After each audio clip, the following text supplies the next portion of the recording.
Nunca olvidaré lo que vi aquella mañana de septiembre en el viejo despacho de nuestro hotel.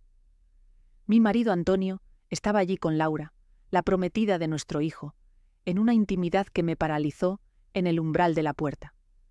No fue solo un beso.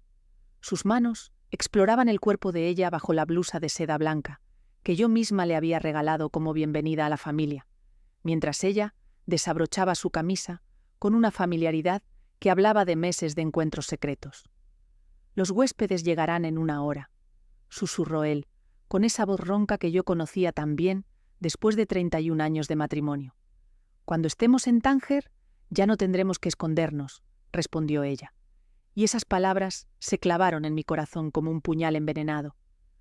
Retrocedí instintivamente, cubriéndome la boca para sofocar el grito que amenazaba con escapar. Fue entonces cuando vi a Ricardo, mi hijo, de pie al final del pasillo observándome. Nuestras miradas se encontraron en un momento de comprensión mutua y devastadora. Él ya lo sabía. Silenciosamente, me hizo un gesto para que lo siguiera a la terraza trasera, lejos del alcance de sus voces. Mis rodillas temblaban tanto que apenas pude caminar. Cuando llegamos al aire fresco de la mañana andaluza, las lágrimas corrían silenciosas por mis mejillas. «¿Cuánto tiempo hace que lo sabes?», pregunté. Mi voz casi irreconocible incluso para mí misma. «3 meses, mamá», respondió Ricardo, su voz controlada, pero sus ojos revelando un dolor profundo. No quería creer lo que veía, pero hace 3 meses encontré en su teléfono una conversación con un número que pertenece a una empresa llamada Mediterráneo Holdings. Eso no es lo único. Pero antes de continuar con lo que mi hijo había descubierto, debo contarles cómo llegamos hasta aquí, a esta mañana que cambiaría nuestras vidas para siempre. 23 años antes, 2001. La historia de nuestra familia comenzó de manera improbable en Moscú, durante esos años turbulentos que siguieron al colapso de la Unión Soviética. Yo trabajaba como economista en el Ministerio de Comercio cuando conocí a Antonio Moreno, un joven empresario sevillano que había llegado a Rusia en 1991, atraído por las oportunidades que ofrecía un país en plena transformación. Antonio tenía entonces 30 años y una fascinación genuina por la cultura rusa que había desarrollado durante sus estudios de filología eslava en Sevilla. Llegó a Moscú con poco más que un dominio fluido del ruso, contactos en el sector de la construcción española y una determinación férrea de construir puentes comerciales entre España y la nueva Rusia. Nos conocimos en una recepción del consulado español. Yo tenía 28 años, hablaba un español básico, aprendido en la universidad, y me encontraba fascinada por este andaluz que citaba a Pushkin en ruso perfecto mientras explicaba sus planes para importar aceite de oliva y jamón serrano a un mercado que apenas conocía estos productos. «Elena Volkov», me presenté aquella noche, y él respondió con una sonrisa que iluminó todo el salón. «Antonio Moreno, de Sevilla, pero mi corazón está empezando a pertenecer a Moscú». Nos casamos 2 años después, en 1993, en una ceremonia que mezcló tradiciones ortodoxas y católicas. Antonio había establecido para entonces una próspera empresa de importación, Moreno Rusia Comercial, que conectaba productores andaluces con el emergente mercado ruso. Tenía socios locales, incluyendo un joven empresario llamado Víctor Kravtsov, con quien había montado una constructora secundaria, Stroyallians, especializada en edificios comerciales. Ricardo nació en 1995, creciendo en un Moscú cosmopolita donde el español sonaba en casa junto al ruso en las calles. Antonio se había adaptado perfectamente a la vida rusa. Usaba ushanka en invierno, había desarrollado una tolerancia respetable al vodka y hablaba de «nuestra dacha», refiriéndose a la pequeña casa de campo que compramos a las afueras de Moscú. La vida era próspera y feliz, hasta que todo se complicó. En 2002, una serie de proyectos inmobiliarios fallidos y disputas con acreedores pusieron a Stroyallians en una situación financiera desesperada. Víctor Kravtsov acusó a Antonio de haber desviado fondos de la empresa hacia sus cuentas españolas. Antonio siempre negó estas acusaciones, pero el clima de negocios en Rusia se había vuelto peligroso. Competidores desaparecían, oficinas eran incendiadas, familias recibían amenazas. Una noche de febrero de 2003, después de encontrar nuestro coche vandalizado con una nota amenazante, Antonio llegó a casa con 2 maletas y una expresión que nunca había visto antes. «Elena, tenemos que irnos», me dijo simplemente. «Esta misma noche». «¿A Sevilla?», pregunté, pero él negó con la cabeza. «Ni a Sevilla ni a ningún lugar donde Kravtsov pueda encontrarnos fácilmente. Necesitamos desaparecer por un tiempo». Dejamos atrás nuestra vida en Moscú, el apartamento de 4 habitaciones cerca del Arbat, mi trabajo en el ministerio, los amigos, las tradiciones familiares que habíamos construido durante una década. Ricardo tenía entonces 8 años y lloró durante todo el vuelo a Madrid, sin entender por qué abandonábamos todo lo que conocíamos. «Papá, ¿vamos a ver a los abuelos en Sevilla?», preguntaba en su mezcla de ruso y español. «Algún día, mi niño», respondía Antonio, pero yo veía en sus ojos que él tampoco sabía cuándo sería ese día. Llegamos a Ronda por recomendación de un compatriota andaluz, que Antonio conocía de sus primeros años en Moscú. «Allí nadie os hará preguntas», nos dijo. «Es un pueblo donde los extranjeros son bienvenidos y la vida es tranquila». El edificio que ahora alberga nuestro hotel, Casa de las Rosas, estaba entonces en ruinas. Una antigua casona del siglo XVIII, con 8 habitaciones, techos abovedados y un patio central lleno de escombros. Había sido una fábrica textil hasta 1995, y curiosamente descubrimos después que había tenido inversión rusa en sus últimos años de funcionamiento. «Aquí podríamos empezar de nuevo», me dijo Antonio, y en sus ojos vi la chispa que había estado ausente desde que salimos de Rusia. Durante 5 años trabajamos 14 horas diarias. Antonio volvió a sus raíces andaluzas, redescubriendo habilidades que había olvidado durante su década rusa. Albañilería, fontanería, carpintería. Yo, que había pasado mi vida adulta entre números y presupuestos ministeriales, me convertí en cocinera, mucama y recepcionista. Ricardo creció ayudándonos, perfeccionando su español en el colegio local y enamorándose de la gastronomía andaluza de la mano de nuestras vecinas. En 2009 abrimos oficialmente Casa de las Rosas. El nombre vino de mi jardín.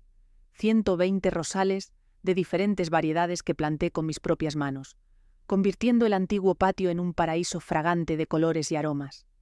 Cada rosa tenía su historia, cada sector del jardín marcaba un año de nuestra nueva vida. Los primeros huéspedes fueron una pareja alemana que se perdió camino a Gibraltar. Se quedaron 3 noches y dejaron una reseña tan entusiasta en Internet que pronto comenzaron a llegar reservas de toda Europa. Nuestro pequeño hotel se hizo conocido por la hospitalidad rusa con sabor andaluz.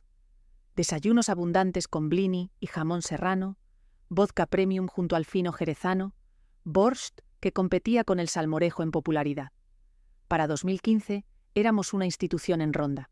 Antonio se había reencarnado como el perfecto anfitrión andaluz, que dominaba el ruso para los huéspedes eslavos, y hablaba de Sevilla como «mi tierra», con el mismo cariño con que recordaba Moscú. Yo manejaba las finanzas con la precisión de mis años en el ministerio, pero también había aprendido a cocinar como una abuela sevillana. Ricardo estudió gastronomía en Madrid, y luego hizo una maestría en Portugal, especializándose en fusión mediterránea. Cuando regresó en 2020, nuestro restaurante del hotel se convirtió en una referencia gastronómica. Sus platos combinaban su herencia multicultural, técnicas rusas con productos andaluces, influencias lusitanas aprendidas en Portugal. Era una vida perfecta. O eso creía yo hasta aquella mañana de septiembre de 2024. De vuelta al presente, Mediterráneo Holdings, repetí el nombre que había mencionado Ricardo. ¿Qué es eso? Mi hijo sacó su teléfono y me mostró una serie de capturas de pantalla. Mensajes, correos electrónicos, documentos escaneados. Sus conocimientos técnicos de chef moderno le habían servido para algo más que crear platos innovadores. Sabía leer metadatos, rastrear direcciones IP, recuperar archivos eliminados. «Mamá», me dijo con una gravedad que me asustó. «Laura no es quien dice ser, y esto es mucho más grande que una simple aventura». El aroma de las rosas matutinas, que durante 20 años había sido mi consuelo diario, ahora me pareció asfixiante. El lugar que habíamos construido con tanto amor y sacrificio, donde cada piedra tenía nuestra historia grabada, donde cada esquina guardaba recuerdos de Ricardo creciendo y Antonio sonriendo, se había convertido en el escenario de una traición que aún no alcanzaba a comprender completamente. «Cuéntamelo todo», le dije enderezando la espalda, con una determinación que no sabía que poseía. Y no me ocultes nada más. En la distancia, escuché la voz de Antonio llamándome para atender a los huéspedes del desayuno. La vida cotidiana de nuestro hotel continuaba, ajena al terremoto que acababa de comenzar a resquebrajar los cimientos de nuestra familia. Pero primero, necesitaba saber contra qué exactamente estábamos luchando.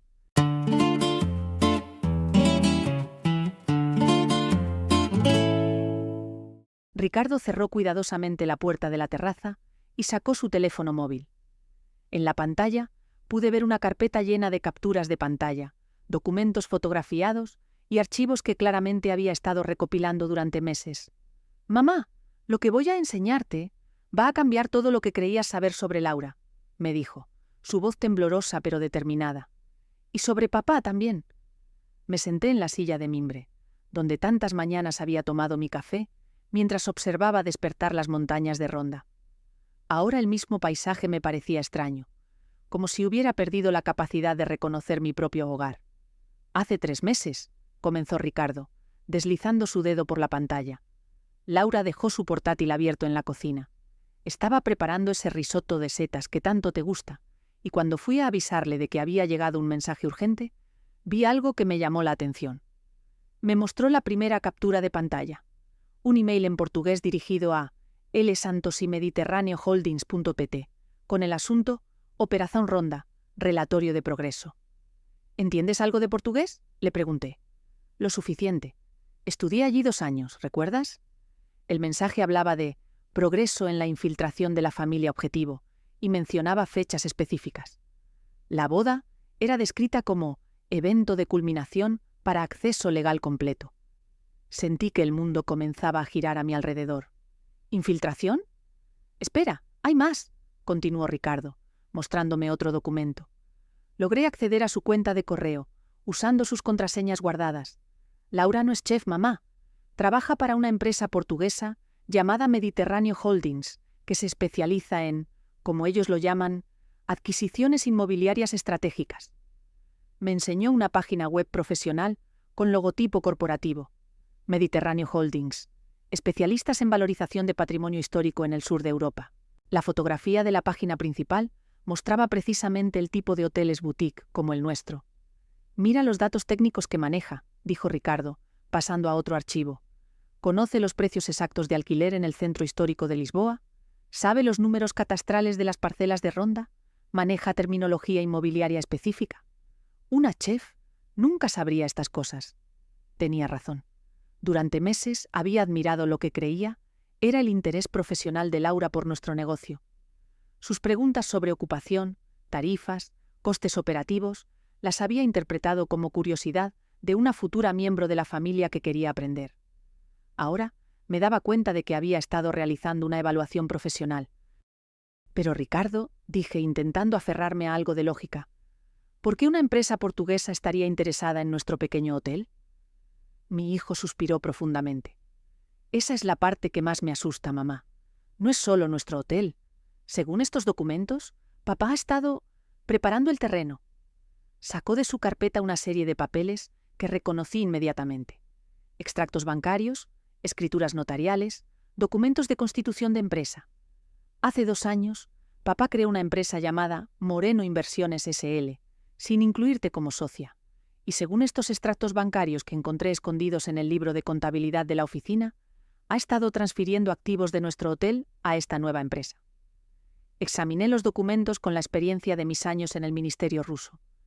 Lo que veía era una operación financiera sofisticada. Transferencias graduales, facturación cruzada, amortizaciones aceleradas. Todo legal en apariencia, pero diseñado para vaciar la empresa original. «Mira las firmas, mamá», me dijo Ricardo señalando varios documentos. Mi corazón se detuvo. Allí estaba mi nombre, Elena Moreno, firmado en una docena de papeles que nunca había visto. Las firmas eran casi perfectas, pero había pequeñas diferencias que solo yo podría notar. La forma en que curvaba la E en Elena, la presión del bolígrafo, el ángulo de la M en Moreno. «¿Cómo es posible que papá haya falsificado mi firma en tantos documentos?», murmuré, sintiendo una nueva capa de traición. «Porque ha tenido 30 años para estudiar tu manera de firmar. respondió Ricardo con amargura, y porque necesitaba tu consentimiento para transferir propiedades que legalmente te pertenecían al 50%. En ese momento, escuchamos voces que se acercaban desde la casa. Antonio y Laura habían terminado su encuentro y se dirigían hacia la zona común del hotel. «Esconde todo», susurré a Ricardo. «Necesitamos tiempo para procesar esto». Pero antes de que pudiera guardar los documentos, escuchamos pasos en la terraza. Antonio apareció con una sonrisa que ahora me parecía completamente falsa. «Ahí están mis dos favoritos», dijo con esa jovialidad forzada que había comenzado a notar en las últimas semanas. «Elena, los huéspedes de la habitación 3 preguntan por el desayuno. Y Ricardo, Laura te está buscando. Quiere revisar contigo el menú definitivo para la boda». La facilidad con que mentía, la naturalidad con que interpretaba el papel del marido y padre cariñoso, me resultó nauseabunda. Este hombre que durante 31 años había sido mi compañero, mi confidente, mi apoyo, ahora era un completo desconocido. «Voy enseguida, papá», respondió Ricardo con una calma que me sorprendió. «Solo estaba consultando con mamá sobre los proveedores de flores». «Perfecto», sonrió Antonio. «Por cierto, Elena, esta tarde vendrán unos visitantes, inversores interesados en el sector turístico de la zona. Laura pensó que sería bueno que conocieran nuestro modelo de negocio». «¿Inversores?», pregunté, manteniendo mi voz neutra aunque mi pulso se aceleraba. «Nada serio», respondió rápidamente. «Solo una conversación informal. Gente del sector hotelero que quiere conocer experiencias exitosas en pueblos históricos». Después de que Antonio se fuera, Ricardo y yo nos miramos en silencio. La palabra «inversores» resonaba en mi mente como una alarma. «Esta tarde va a ser la prueba», me dijo Ricardo en voz baja. «Si realmente están planeando vender el hotel, estos inversores van a ser los compradores reales». «¿Qué sugiere que hagamos?» «Seguir el juego por ahora», respondió mi hijo con una determinación que nunca había visto en él. «Pero también prepararnos. Tengo el contacto de un abogado en Málaga que se especializa en fraudes inmobiliarios. Y creo que necesitamos entender exactamente qué papel juega Laura en todo esto». «¿Crees que papá? ¿Que papá sabe que tú sabes?» «No», negó Ricardo. «Está demasiado concentrado en mantener su fachada. Pero mamá, hay algo más que necesitas saber». Me entregó un último documento. Una transferencia bancaria realizada la semana anterior por 50.000 euros de la cuenta de Moreno Inversiones a una cuenta en el extranjero. «¿A dónde fue ese dinero?», pregunté. «A Lisboa, a una cuenta a nombre de Vikrautsov». El nombre me resultó familiar, pero no pude situarlo inmediatamente. Luego, como un rayo, me vino el recuerdo. Víctor Kravtsov, el antiguo socio de Antonio en Moscú. El hombre por quien habíamos huido de Rusia hace más de 20 años. «Ricardo», susurré, sintiendo que las piezas de un rompecabezas terrible comenzaban a encajar. «Creo que esto es mucho más grande de lo que imaginamos». En la distancia, escuché la risa de Laura mezclándose con la voz de Antonio mientras preparaban el almuerzo para los huéspedes. Sonidos domésticos, familiares, reconfortantes. Pero ahora sabía que cada risa era una máscara, cada conversación casual una actuación elaborada. Mi familia, mi hogar, mi vida entera se habían convertido en un teatro donde yo era la única que no conocía el guión. Pero eso estaba a punto de cambiar.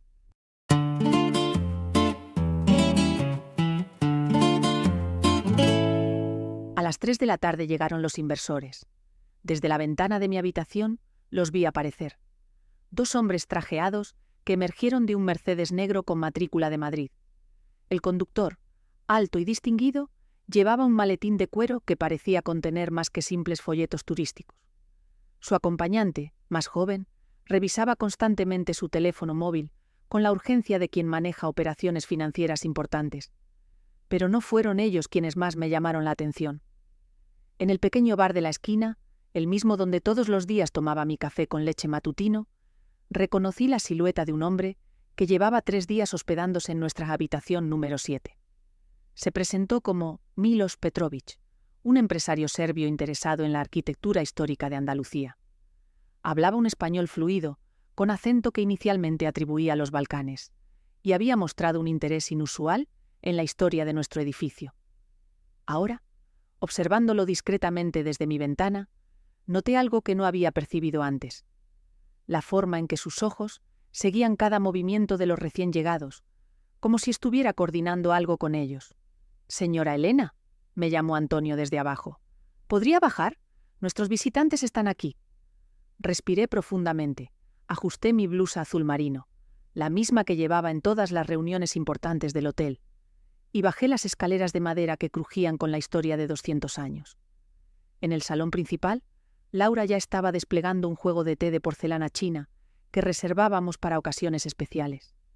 Llevaba un vestido beige que la hacía parecer la perfecta anfitriona, y había dispuesto sobre la mesa de caoba algunos de los folletos más elegantes del hotel, junto a una carpeta que no reconocí. Elena, te presento al señor Marcelo Barrios y al señor Diego Mendoza, de Ibérica Resort Group, anunció Antonio con una sonrisa que me resultó extrañamente tensa. Estreché las manos de ambos hombres, evaluándolos con la experiencia de décadas recibiendo huéspedes. Barrios, el mayor, tenía esa prestancia de ejecutivo acostumbrado a manejar grandes cifras. Sus zapatos italianos y reloj suizo sugerían éxito financiero. Mendoza, más joven, llevaba un ordenador portátil y una actitud calculadora que me recordó a los auditores que ocasionalmente revisaban las finanzas del ministerio en Moscú. «Es un placer conocer por fin a la famosa Elena Moreno», dijo Barrios con una sonrisa profesional. «Su hotel tiene una reputación excelente en todo el sector turístico andaluz». «Gracias», respondí, manteniendo mi tono cortés, pero observando cómo Laura participaba en la conversación como si fuera copropietaria. «¿En qué puedo ayudarles?» «Estamos explorando oportunidades de colaboración con establecimientos únicos como el suyo», explicó Mendoza abriendo su portátil. Ibérica Resort Group se especializa en crear redes de hoteles boutique que mantengan su carácter local mientras se benefician de nuestra experiencia en marketing internacional y gestión de reservas. Sonaba razonable, demasiado razonable. «¿Qué tipo de colaboración tienen en mente?», pregunté. Fue Laura quien respondió, y en ese momento supe con certeza que esta reunión había sido orquestada por ella. Hemos estado analizando el potencial de Casa de las Rosas, con algunas mejoras estratégicas: spa, piscina climatizada, ampliación del restaurante. Podríamos triplicar la ocupación anual. «Triplicar», repetí. «Eso cambiaría completamente el carácter del hotel». «Evolución, no transformación», intervino Barrios suavemente. «Mantendrían la propiedad, por supuesto, pero nosotros asumiríamos la gestión operacional y las inversiones necesarias para la modernización». Ricardo apareció en ese momento, llevando una bandeja con café recién hecho. Su timing era perfecto. Había estado escuchando desde la cocina. «Señores», dijo con su sonrisa más profesional, «¿les importaría que revisara algunos detalles técnicos? Como chef del establecimiento, tengo curiosidad sobre cómo funcionaría la integración de nuestros servicios gastronómicos con una cadena más grande». Vi un destello de molestia en los ojos de Laura, pero Mendoza parecía encantado de entrar en detalles.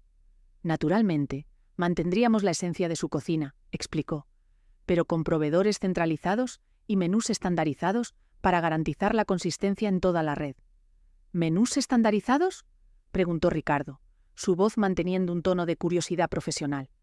«¿Eso significa que dejaríamos de usar productos locales como el aceite de oliva de la cooperativa de Setenil o el jamón de bellota de la dehesa de Grazalema?»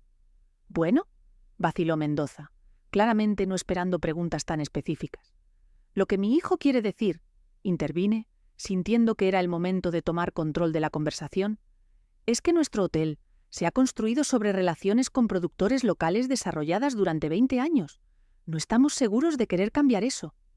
La tensión en el ambiente era palpable. Antonio se removió incómodo en su silla. Laura mantenía una sonrisa fija, y los supuestos inversores intercambiaron miradas que confirmaron mis sospechas. «Por supuesto», dijo Barrios recuperando la compostura. «Estos son exactamente los detalles que necesitamos discutir. Quizás podrían revisar nuestra propuesta formal». «¿Qué propuesta formal?», interrumpí. «Pensé que esto era solo una conversación exploratoria».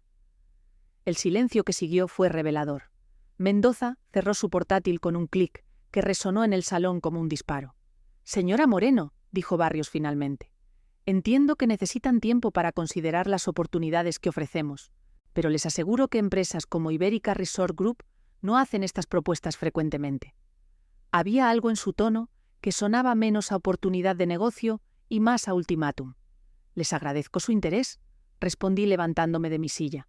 «Pero Casa de las Rosas no está en venta, ni para colaboración, ni para gestión externa, ni para modernización. Es nuestro hogar familiar, y así seguirá siendo. La cara de Laura palideció visiblemente. Antonio parecía a punto de decir algo, pero se contuvo. Los dos visitantes recogieron sus materiales con una eficiencia que sugería que habían estado en situaciones similares antes. Una decisión precipitada puede ser costosa, comentó Mendoza, mientras se dirigían hacia la puerta, y esas palabras sonaron más a amenaza que a consejo empresarial. Después de que se fueron, el silencio en el salón era ensordecedor. Elena, comenzó Antonio, creo que deberíamos saber... ¿Deberíamos saber qué? Lo confronté directamente. ¿Vender nuestro hotel sin consultármelo? ¿Firmar contratos que cambiarían por completo lo que hemos construido? Nadie habló de vender, protestó Laura, pero su voz carecía de convicción. No, acordé. Hablaron de colaboración y gestión externa. Curiosamente, términos muy similares a los que aparecen en los documentos de Mediterráneo Holdings. El color se desvaneció completamente del rostro de Laura. Antonio me miró con una expresión que no había visto jamás. Una mezcla de shock y... ¿miedo? No sé de qué hablas, murmuró Laura. Claro que no, respondí, sintiendo una calma fría que no sabía que poseía. Así como tampoco sabías que Ricardo había descubierto tus mensajes con Lisboa, o que yo acababa de encontrar transferencias bancarias a nombre de Víctor Kravtsov. El nombre tuvo el efecto de una bomba. Antonio se puso de pie bruscamente, derribando su taza de café.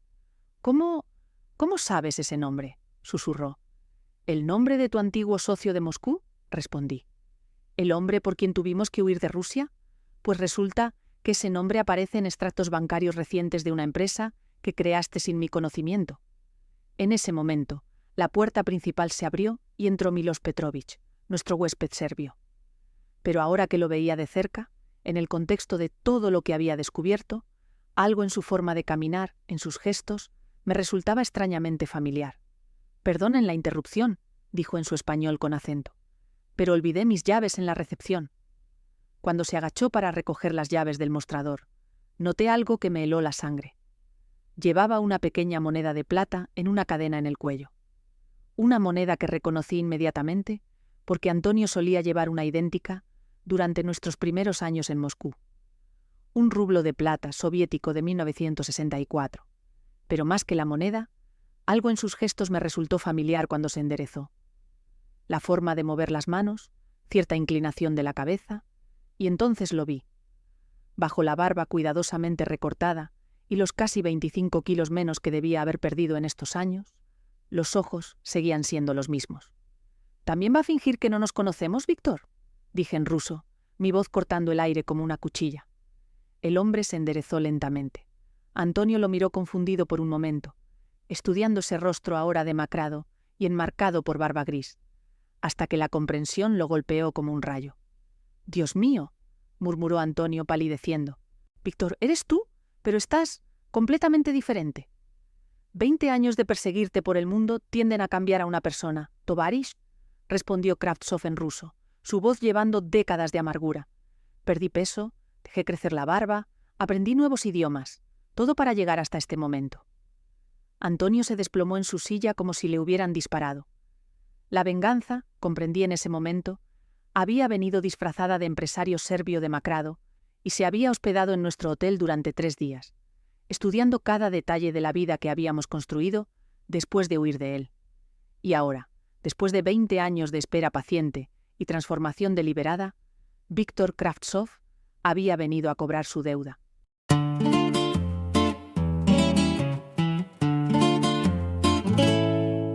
El silencio que siguió al reconocimiento de Kravtsov fue tan denso que podía cortarse con un cuchillo. Laura había retrocedido hasta la pared, su rostro del color de la cera, mientras que Ricardo se había colocado instintivamente entre nosotros y los 3 conspiradores. 20 años, murmuró Kravtsov en ruso, su voz cargada de una amargura que había fermentado durante décadas. 20 años buscándote, Antonio.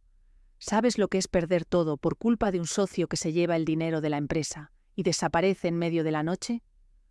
Antonio se las arregló para ponerse en pie, aunque sus piernas temblaban visiblemente. Víctor, yo nunca... No fue como piensas. Los acreedores, las amenazas... Cállate, rugió Kravtsov, y por un momento el empresario demacrado se transformó en el hombre poderoso que había sido en Moscú. Mi esposa se suicidó 6 meses después de que desaparecieras. Perdimos la casa, los coches, todo. Sentí una punzada de dolor genuino por este hombre. Fuera cual fuera la verdad sobre lo que había pasado en Moscú, era evidente que había sufrido consecuencias terribles. ¿Cómo nos encontraste?, preguntó Ricardo, su voz tensa pero controlada. Kravtsov sonrió, pero no había humor en esa expresión. Internet es una herramienta maravillosa. Una pequeña historia en un blog de viajes sobre la familia rusa que transformó una ruina en el hotel más encantador de Ronda. Con fotografías, por supuesto. Tu padre puede haber engordado y tener el pelo gris, pero los ojos son los mismos. Sacó de su chaqueta una carpeta delgada y la puso sobre la mesa de caoba. Mediterráneo Holdings es una de mis empresas. Llevo 3 años preparando esta operación, estudiando vuestras finanzas, vuestras rutinas, buscando la forma perfecta de devolverte el favor, Antonio. ¿3 años?, susurré, sintiendo náuseas. Oh, sí. Laura no es la primera persona que envié. Hubo un falso inspector de turismo hace 2 años, un supuesto periodista gastronómico el año pasado. Pero Laura es especial, una verdadera profesional. Miré a la mujer que había estado a punto de convertirse en mi nuera, buscando algún rastro de la persona que creía conocer. ¿Todo fue mentira? ¿Incluidos los sentimientos hacia Ricardo? Laura alzó la vista por primera vez desde el reconocimiento de Kravtsov. En sus ojos había algo que podría haber sido arrepentimiento. Al principio, sí, era solo un trabajo, pero Ricardo es un buen hombre. En otras circunstancias, no estarías aquí robando a su familia. La interrumpió Ricardo con una frialdad que nunca había oído en su voz. Kravtsov abrió la carpeta y esparció documentos sobre la mesa. Reconocí algunos, extractos bancarios, escrituras, contratos, pero había otros que no había visto antes. Aquí está la belleza del plan, continuó con un orgullo perverso. No se trata solo de dinero, Antonio. Se trata de justicia poética. Te voy a hacer exactamente lo que tú me hiciste. Voy a quitarte todo lo que amas y voy a dejarte sin nada. Señaló uno de los documentos. Esta es una denuncia que presenté ante la Interpol hace 6 meses. Describe cómo Antonio Moreno robó $500.000 de nuestra empresa conjunta en Moscú y huyó del país. La investigación está abierta. Sentí que el suelo se movía bajo mis pies. ¿Interpol? Y aquí, continuó, mostrando otro papel, está la documentación que prueba que Antonio obtuvo su residencia española mediante documentos falsos. Al parecer, omitió mencionar ciertos problemas legales en Rusia cuando solicitó el asilo. Antonio se aferró al respaldo de su silla. «Elena, yo puedo explicar». «No hay nada que explicar», gritó Kravtsov. «Robaste dinero que no era tuyo y huiste como un cobarde». «Era nuestro dinero», replicó Antonio finalmente, encontrando su voz. «Dinero que ganamos juntos.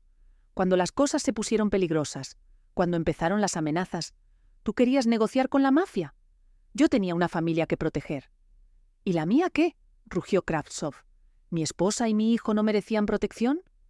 No sabía que Irina estaba tan mal. Si hubiera sabido... ¡Mentira! El grito resonó en el salón como un disparo. En ese momento de silencio tenso que siguió, escuchamos pasos en la terraza. Alguien más se acercaba. «Ah», sonrió Kravtsov, consultando su reloj. «Llega justo a tiempo». La puerta se abrió y entró un hombre que no reconocí. Alto, con traje gris, llevando una carpeta oficial. Detrás de él venía otro hombre uniformado. «Señor Moreno», dijo el del traje. «Soy el inspector Rodríguez de la Policía Nacional. Tengo una orden para llevarlo a comisaría para interrogatorio en relación con una investigación internacional». El mundo se detuvo. Todo el ruido, todo el movimiento, todo se congeló, excepto el latido ensordecedor de mi corazón. «¿Qué investigación?», conseguí preguntar. «Fraude financiero internacional y falsificación de documentos», respondió el inspector, leyendo de un papel oficial. «Señor Moreno, no está bajo arresto en este momento, pero necesitamos que nos acompañe voluntariamente para aclarar algunos puntos». «Papá», murmuró Ricardo acercándose a Antonio. «No pasa nada», dijo Antonio, pero su voz se quebraba. «Es solo un malentendido». Kravtsov se rió, un sonido horrible y hueco. «Oh, no es ningún malentendido, Antonio, y esto es solo el comienzo». Se giró hacia mí, y en sus ojos vi una satisfacción cruel. «Elena, usted también va a perder todo. El hotel, su residencia legal en España, su reputación, todo. ¿De qué está hablando?, pregunté, aunque una parte de mí ya lo sabía. Su marido usó documentos falsificados para obtener la residencia española. Como cónyuge, su estatus legal también está en cuestión. Y el hotel, bueno, es difícil mantener un negocio cuando los propietarios están siendo investigados por delitos financieros internacionales. Laura se acercó un paso. Víctor, nunca dijiste que ibas a involucrar a Elena y Ricardo. El plan era solo Antonio. ¿Ah, sí? La miró con desprecio. ¿Desarrollaste sentimientos por esta familia, Laura? ¡Qué inconveniente profesional! Elena y Ricardo no tienen nada que ver con lo que pasó en Moscú, insistió Laura, y por primera vez desde que la conocía, su voz sonaba genuinamente emocional. No me importa, replicó Kravtsov fríamente. Antonio me quitó a mi familia. Yo le voy a quitar la suya. En ese momento, mientras veía a Antonio siendo escoltado hacia la puerta por el inspector, mientras sentía cómo se desmoronaba todo lo que habíamos construido, algo se endureció dentro de mí. Una determinación fría y calculadora que no sabía que poseía. Kravtsov quería jugar a ser Dios, quería repartir justicia como él la entendía, pero había cometido un error fatal. Había subestimado a una mujer rusa que había sobrevivido al colapso de la Unión Soviética, que había reconstruido su vida desde cero en un país extranjero, que había convertido ruinas en un hogar próspero. Señor Kravtsov, dije con una calma que me sorprendió incluso a mí, usted cree que ya ha ganado. Él me miró con curiosidad, probablemente esperando lágrimas o súplicas. Pero se equivoca, continué, porque ahora sé exactamente quién es usted, qué quiere y cómo piensa conseguirlo. Y eso, créame, es una ventaja que no tenía hace una hora. Ricardo me miró con admiración y algo que podría haber sido esperanza. Esto no ha terminado, murmuré, observando cómo el coche policía se llevaba a mi marido. Ni mucho menos. Kravtsov sonrió, pero pude ver un destello de incertidumbre en sus ojos.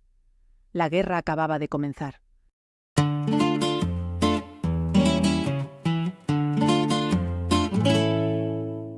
Los 3 días siguientes fueron los más largos de mi vida. Antonio permanecía en comisaría, colaborando con la investigación, según las palabras oficiales del inspector Rodríguez.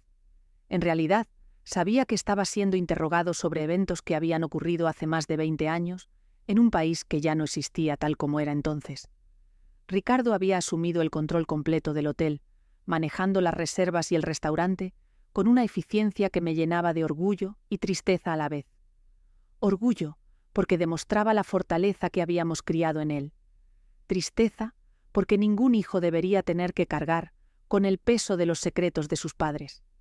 Kravtsov seguía hospedado en la habitación 7 como si nada hubiera pasado. Bajaba a desayunar cada mañana, leía el periódico en la terraza, charlaba cortésmente con otros huéspedes. Su comportamiento era tan normal que resultaba perturbador. Era como si hubiera venido simplemente a disfrutar de las vacaciones en lugar de destruir metódicamente una familia. Laura había desaparecido. Se fue la misma noche del arresto de Antonio, llevándose solo una pequeña maleta. No dejó nota, no se despidió. Simplemente se esfumó como si nunca hubiera existido.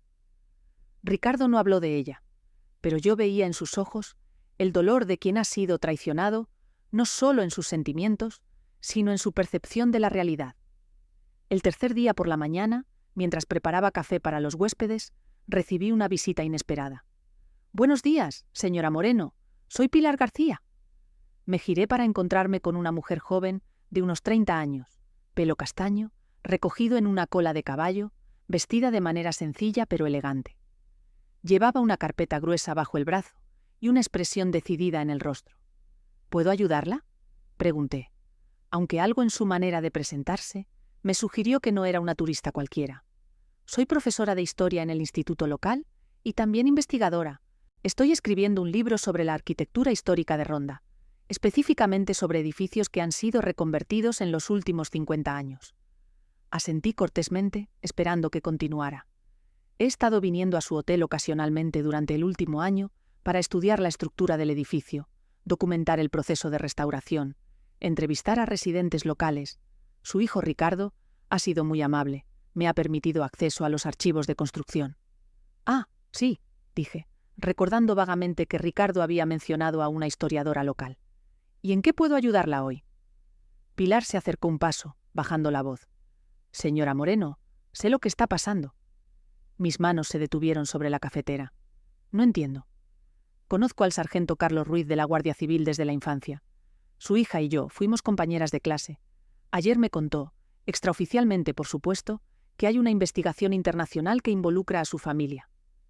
Sentí que mis defensas se alzaban automáticamente. No sé de qué me habla. También sé, continuó Pilar sin inmutarse, que el hombre que se hospeda en la habitación 7 no es quien dice ser. Milos Petrovich no existe. He verificado los registros consulares serbios. Me quedé inmóvil. Esta mujer sabía más de lo que debería saber cualquier desconocida. ¿Qué quiere de mí?, pregunté directamente. Ayudarla, respondió simplemente. Señora Moreno, llevo un año estudiando la historia de este edificio. ¿Sabe qué descubrí en los archivos municipales? Negué con la cabeza. Esta propiedad fue una fábrica textil hasta 1995.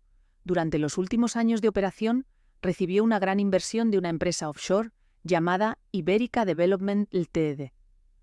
Sentí una punzada de curiosidad. ¿Iberica Development?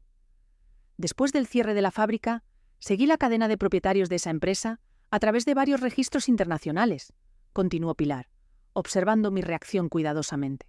Señora Moreno, esa empresa era una subsidiaria secreta creada por su marido a principios de los años 90. Mi corazón se detuvo. ¿Qué? Antonio invirtió casi $800.000 de sus fondos personales en modernizar esta fábrica entre 1992 y 1995, todo a través de una compleja red de empresas pantalla para mantenerlo en secreto. Me aferré al mostrador para mantener el equilibrio. ¿Cómo sabe todo esto? Soy historiadora, señora Moreno. Investigar es lo que hago. Y cuando comencé a estudiar la historia de su edificio, encontré conexiones que no esperaba. Pilar abrió su carpeta y me mostró documentos fotocopiados, contratos de inversión, transferencias bancarias internacionales, actas notariales de los años 90. Su marido estaba preparando secretamente un plan B mucho antes de que las cosas se complicaran en Rusia. Esta fábrica era su refugio financiero en caso de que tuviera que huir del país. Pero la fábrica quebró, murmuré, tratando de procesar esta nueva información. Exacto. Perdió toda su inversión cuando la fábrica se declaró en bancarrota en 1995. Por eso, cuando ustedes llegaron a España en 2003, él sabía exactamente dónde encontrar un edificio vacío y barato para comprar. La revelación me golpeó como un rayo. Antonio no había elegido Ronda por casualidad. Había venido directamente a un lugar donde tenía una conexión previa, donde conocía la historia del inmueble, donde sabía que podría conseguir la propiedad a buen precio. ¿Por qué me está contando esto?, pregunté. Porque hay más, dijo Pilar, su voz volviéndose más tensa. Víctor Kravtsov descubrió esta conexión durante su investigación sobre su familia.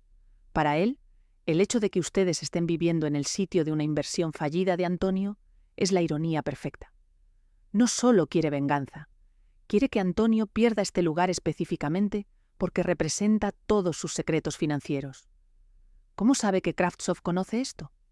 Porque ayer encontré en el registro del ayuntamiento que alguien había solicitado todos los documentos históricos de esta propiedad, hace 3 meses.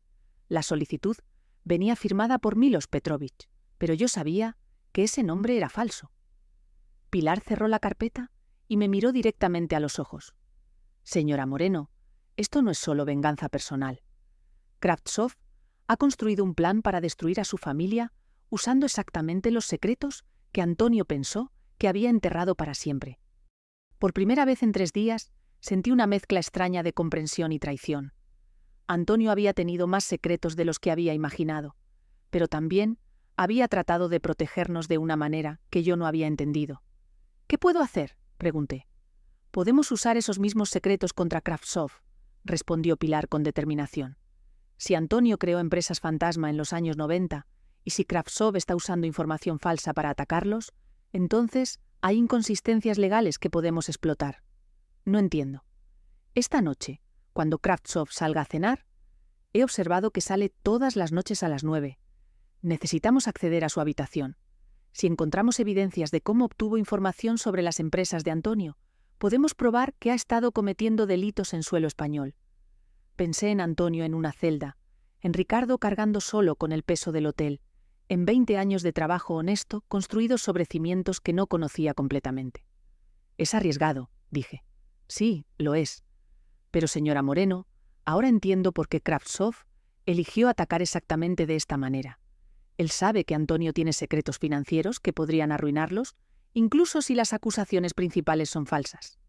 Miré hacia la escalera que llevaba a la habitación 7, luego hacia la terraza donde Ricardo atendía a los huéspedes del desayuno, ignorante de todas estas revelaciones sobre su padre. Esta noche, decidí. Pero quiero que sepa una cosa, Pilar. Después de esto, quiero conocer todos los secretos, no más sorpresas sobre mi propia vida. Pilar asintió con comprensión. Le prometo que después de esta noche sabrá todo lo que hay que saber sobre la historia de este edificio y sobre el pasado de su marido en Rusia. Esa tarde, mientras preparaba la cena para los huéspedes, no podía dejar de pensar en las capas de secretos que rodeaban mi vida. Mi marido había sido más previsor y más secretivo de lo que había imaginado. Nuestro hotel estaba construido literalmente sobre una de sus inversiones fallidas, y Víctor Kravtsov había convertido esa ironía en el arma perfecta para destruirnos. Pero esta noche iba a comenzar a devolver los golpes.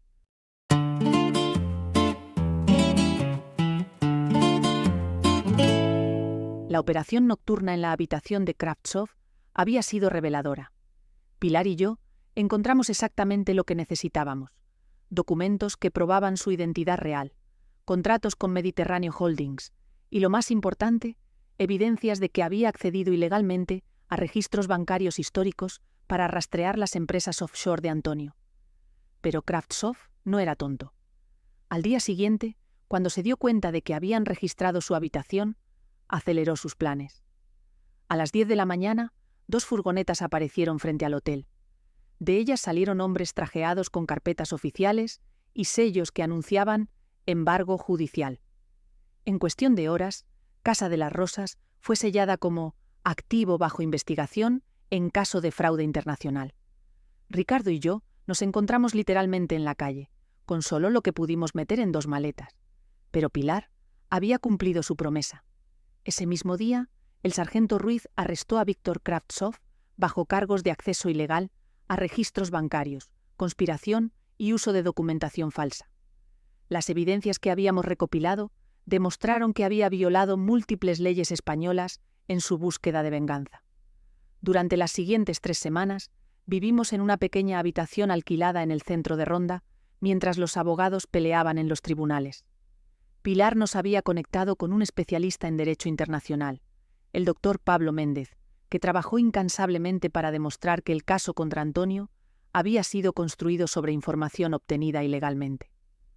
La verdad, como suele suceder, era más compleja que las acusaciones o las defensas absolutas. Antonio había, efectivamente, creado una red de empresas offshore en los años 90, invirtiendo fondos personales en varios proyectos europeos, incluyendo la fábrica textil de Ronda. Todo había sido legal en su momento, una estrategia de diversificación financiera que muchos empresarios rusos utilizaban durante la transición poscomunista. Lo que Kravtsov había omitido en su denuncia era el contexto completo. Antonio había perdido cientos de miles de dólares cuando estas inversiones fallaron, incluyendo la totalidad de lo invertido en la fábrica de Ronda. Cuando finalmente huyó de Rusia en 2003, vino directamente aquí, porque sabía que el edificio estaba abandonado y podría comprarlo barato para empezar de nuevo. Kravtsov, por su parte, había estado monitoreando ilegalmente cuentas bancarias internacionales durante años, violando leyes de privacidad financiera en múltiples países. Su obsesión por encontrar a Antonio lo había llevado a cometer los mismos delitos de los que acusaba a su antiguo socio. El día que Antonio salió libre de la custodia policial, nos reunimos los 3 en el pequeño apartamento alquilado. Fue la conversación más difícil de nuestro matrimonio. «Elena», comenzó Antonio, sentándose frente a mí en la diminuta mesa de la cocina. «Sé que tengo mucho que explicar, y sé que tal vez nunca puedas perdonarme». Ricardo, que había estado preparando té, se sentó con nosotros. Durante estas semanas de crisis, había madurado de maneras que no debería haber tenido que hacerlo a los 29 años. «Primero, las empresas offshore», continuó Antonio. «Nunca te conté sobre ellas porque pensé que si las inversiones funcionaban, serían una sorpresa maravillosa para nuestra jubilación. Y cuando fallaron todas, me sentí como un fracasado. Perdí casi $1 millón tratando de asegurar nuestro futuro. ¿Y por eso elegiste Ronda específicamente?, pregunté. Antonio asintió avergonzado. Sabía que la fábrica estaba abandonada desde mi inversión fallida. Pensé que al menos podría rescatar algo de esa pérdida comprando el edificio barato y convirtiéndolo en nuestro hogar. ¿Y Laura?, pregunté directamente. No había manera suave de abordar el tema. Antonio bajó la mirada, y por primera vez desde que lo conocía, lo vi realmente avergonzado.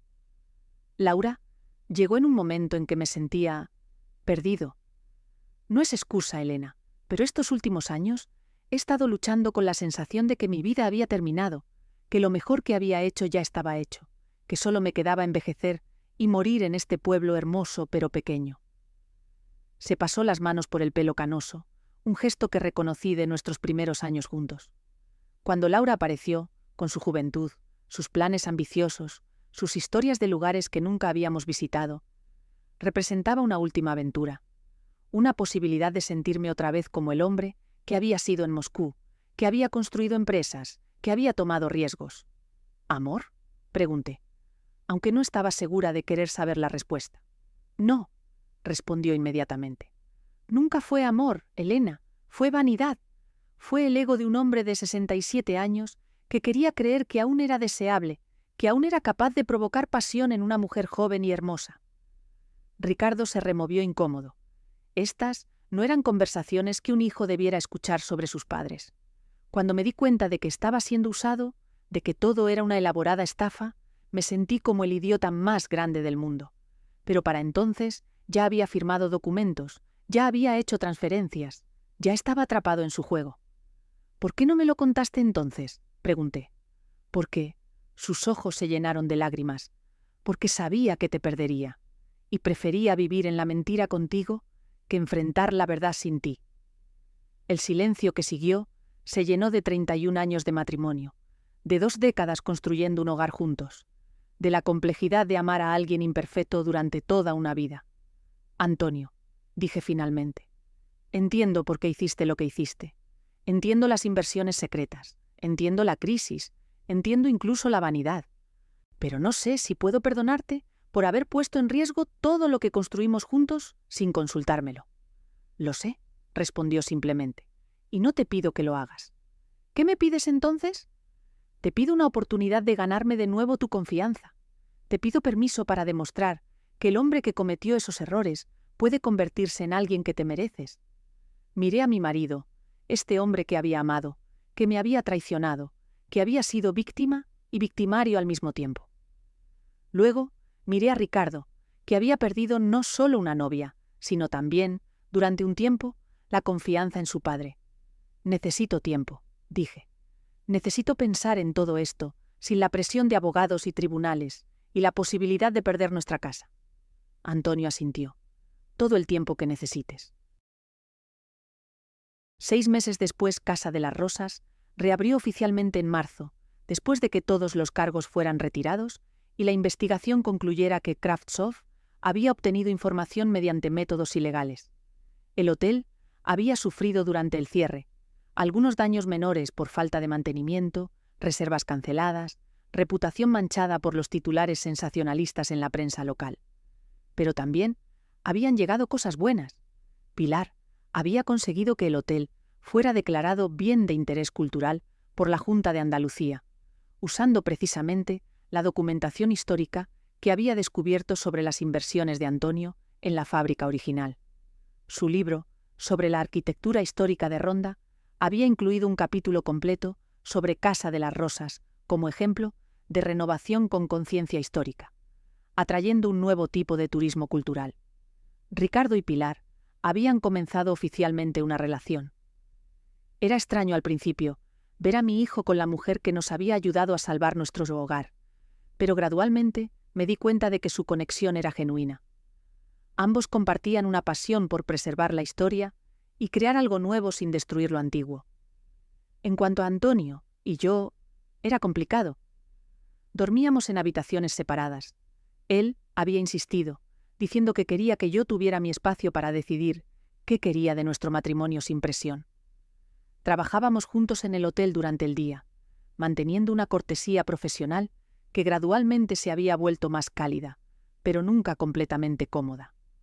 Algunas noches, después de que los huéspedes se hubieran retirado y Ricardo se hubiera ido a su apartamento con Pilar, Antonio y yo nos sentábamos en la terraza a tomar una copa de vino. Hablábamos de los huéspedes, de las reservas, de mejoras necesarias en el edificio.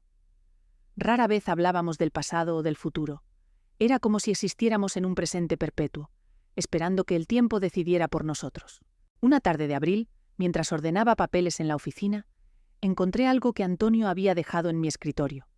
Una carta escrita a mano. Elena, comenzaba. Hoy se cumple exactamente un año desde que descubriste mi traición. No espero que recuerdes la fecha, pero yo la he marcado en mi calendario como el día en que perdí el derecho a llamarme tu marido. Durante estos meses he aprendido a vivir con la culpa. No solo la culpa de la infidelidad, sino la culpa de haber construido nuestro hogar sobre secretos. La fábrica, las inversiones offshore, toda la red de mentiras que creé, pensando que te protegía cuando en realidad te ponía en peligro. He estado viendo a un psicólogo en Málaga. Cada jueves tomo el autobús y paso 2 horas tratando de entender cómo un hombre que te ama puede hacerte tanto daño. Lo que he aprendido es que el amor no es suficiente si no va acompañado de honestidad, respeto y la humildad de reconocer nuestras propias debilidades. No te escribo para pedirte perdón otra vez. Te escribo para decirte que, independientemente de lo que decidas sobre nuestro matrimonio, voy a pasar el resto de mi vida siendo el hombre que debería haber sido siempre. Transparente, honesto y dispuesto a construir contigo en lugar de sorprenderte con mis decisiones unilaterales. Si decides que quieres intentarlo de nuevo, lo haremos con nuevos términos, con honestidad completa, con terapia de pareja, con cuentas bancarias compartidas y sin más empresas secretas. Si decides que no puedes, te ayudaré a construir una nueva vida de la manera que tú elijas. Con amor y arrepentimiento, Antonio. Doblé la carta cuidadosamente y la guardé en el cajón de mi escritorio. Por la ventana podía ver a Ricardo y Pilar trabajando juntos en el jardín, plantando nuevos rosales en una sección que había sido dañada durante el cierre del hotel. Había algo hermoso en verlos construir juntos algo que duraría años. Esa noche, después de la cena, me acerqué a Antonio en la terraza. «Leí tu carta», le dije. Él asintió, pero no dijo nada. «Creo», continué lentamente, «que quiero intentarlo, pero va a ser diferente, va a ser difícil, y va a ser honesto, completamente honesto, aunque esa honestidad duela». «¿Estás segura?», preguntó. «No», admití, «pero estoy segura de que no quiero tomar esta decisión por miedo o por orgullo. Quiero tomarla, porque aún creo que podemos construir algo mejor de lo que teníamos antes». Antonio se acercó, como si fueras a abrazarme, pero se detuvo. «¿Puedo?», preguntó. «Puedes», respondí. Fue un abrazo diferente a todos los que habíamos compartido en 31 años. No era el abrazo de la pasión, ni el de la costumbre, ni el del consuelo. Era el abrazo de 2 personas que habían perdido algo y estaban dispuestas a trabajar para crear algo nuevo en su lugar. Un año después, Ricardo y Pilar se casaron en el jardín de Casa de las Rosas, en una ceremonia pequeña pero perfecta. Ella llevaba el vestido de novia que yo había guardado durante 20 años, esperando que algún día tuviera una nuera que lo quisiera usar. Él había preparado un banquete que combinaba las tradiciones culinarias de Andalucía, Rusia y Portugal, una fusión que de alguna manera representaba todo lo que nuestra familia había llegado a ser.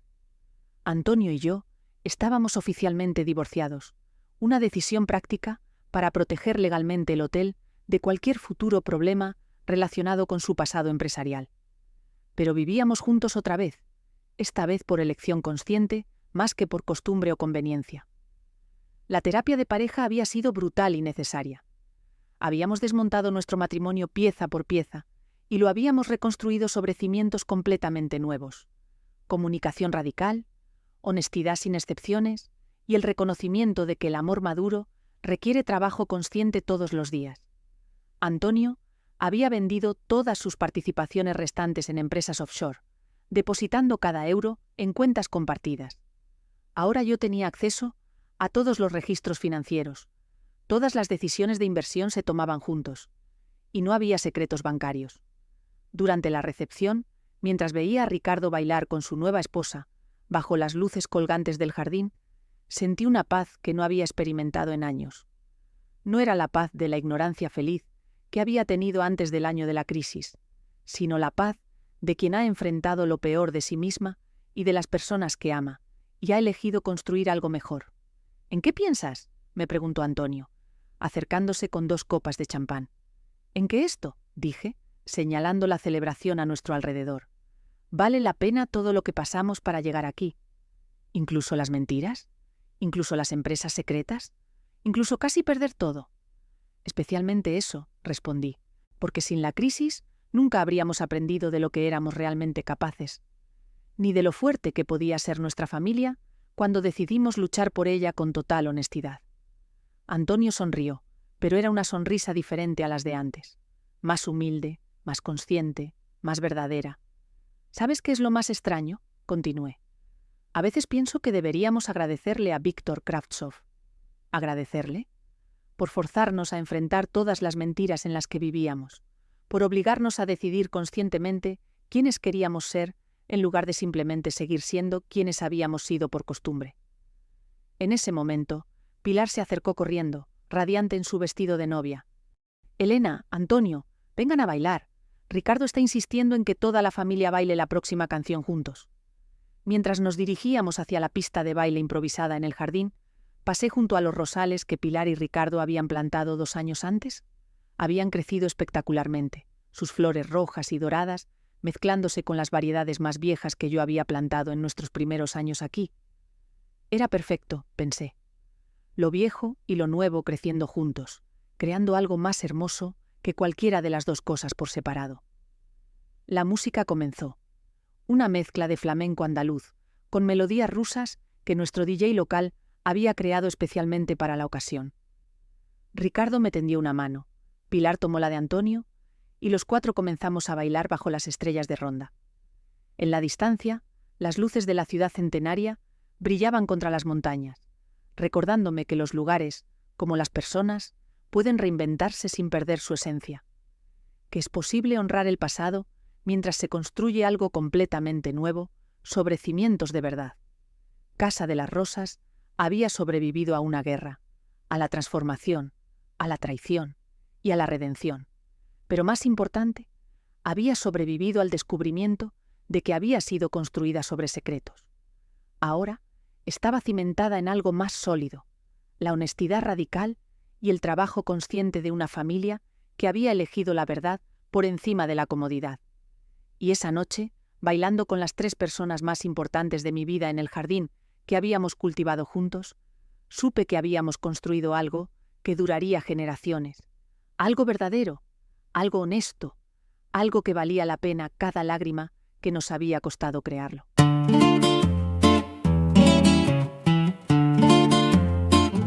Queridos amigos, ¿os ha gustado nuestra historia?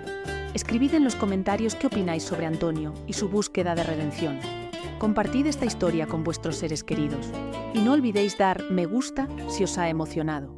Vuestra opinión es muy importante. Suscribíos a nuestro canal y contadnos. ¿De qué ciudad sois? En la descripción encontraréis todas nuestras historias. Os deseamos buena salud y excelente humor.